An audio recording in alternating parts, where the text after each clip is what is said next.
What's up everyone, my name is Cody Engel. In our last video we were talking about scope functions, and in this video we're going to talk about how to create functions. So with that, let's go ahead and open up our project window. We'll go over here to Kotlin and we'll create a new Kotlin file/class, and this one we will just name functions. Close out of our scope functions, minimize that window, and go ahead and zoom in on that. And we will start, like every video, by saying main. And we will go ahead and do print line and say Kotlin functions. And then do another print line. And we will go ahead and run this one. And you can go ahead and see over here, we have Kotlin functions, and we are all ready to go. So functions are something that is in pretty much every single programming language. They allow you to compartmentalize pieces of your code and reuse them in different ways. And we've actually been using functions this entire time. So in order to run our program, we run it within a main function.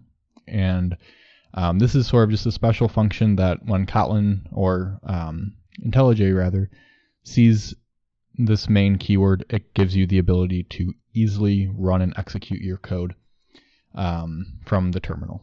But we're going to go ahead and create our own functions. And so we'll start off by moving fun down there, and we will just say fun, and this one will just be called do some math, and then we provide it parentheses like that.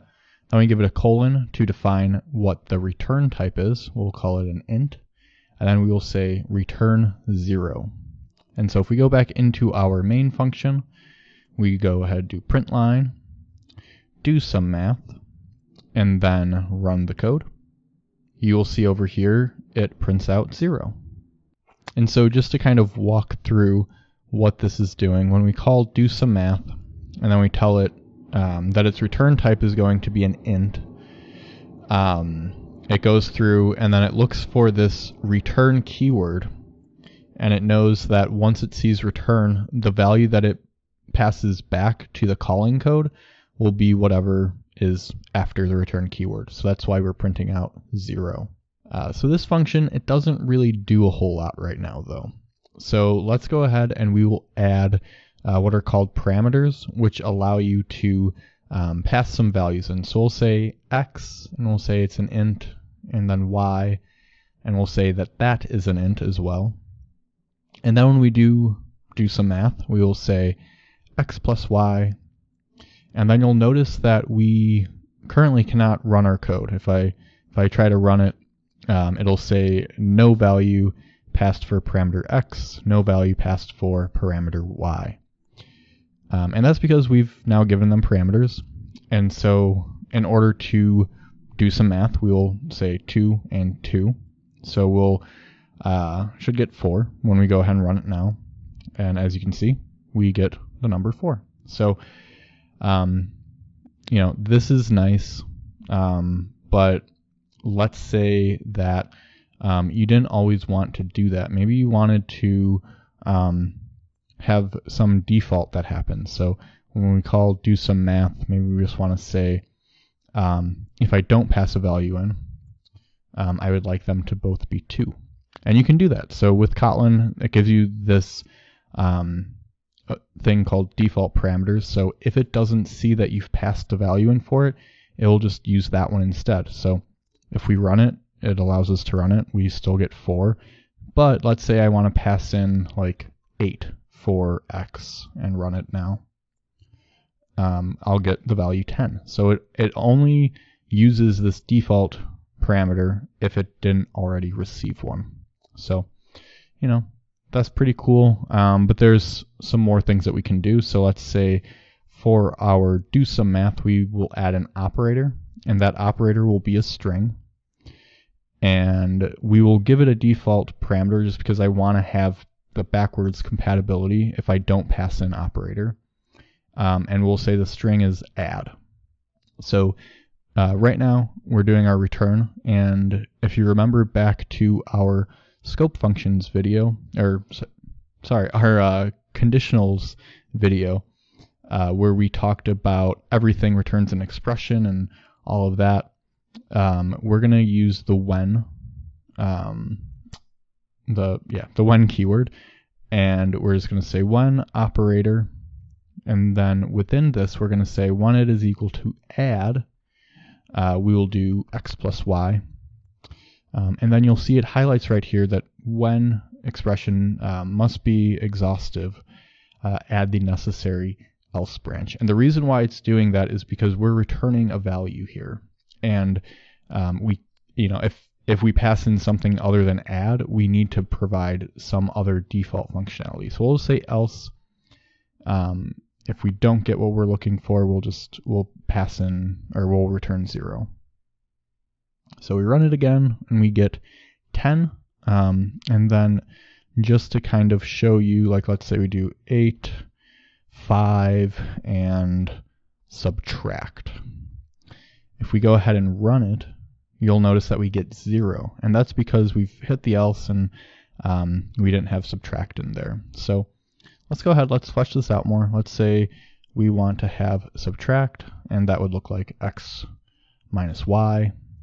Let's say we want to have multiply, which would be, x times y. And then let's just say we want to have divide in here. So this isn't, exhaustive in terms of all the different math operators that you could do. But, it's a good start. And I misspelled multiply.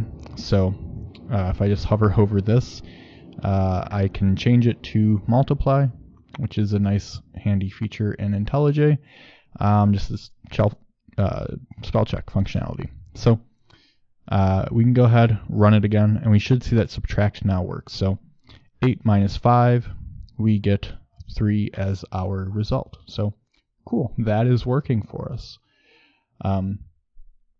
One thing worth talking about though is, let's say that we don't want, so we're saying 8, 5, subtract. Well, that doesn't read super nice. I mean, in terms of the way that these are ordered, x, y operator, it makes sense, but for me as the person calling it, I might want to do something like x equals 3, operator equals multiply, and then y equals, let's multiply 3 by, 4, and then go ahead and run it, and you'll notice that it does that for us. And so this is a pretty neat thing within Kotlin. It's not exclusive to functions, but it is one of the features of functions, which are called named parameters. And so what named parameters are is, it doesn't matter what order you pass them in if you're providing these names. And so we can say x equals 3, operator is going to be multiply, and then y is going to be 4.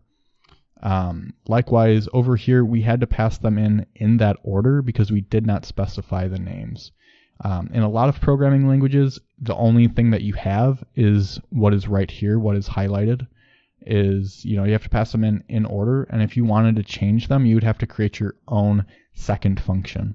And so that's one of the really great things about Kotlin, where it helps minimize the amount of code that you actually have to write.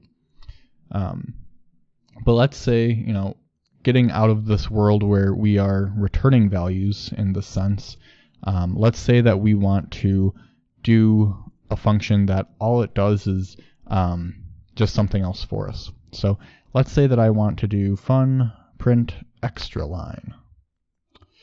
And what this is going to take, it'll be message, which will be any, so it can take any object in Kotlin, and it's going to return for us a unit.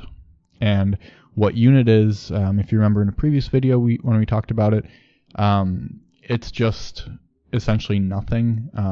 There's no intrinsic value to unit. It just specifies that this function, its output can essentially be ignored.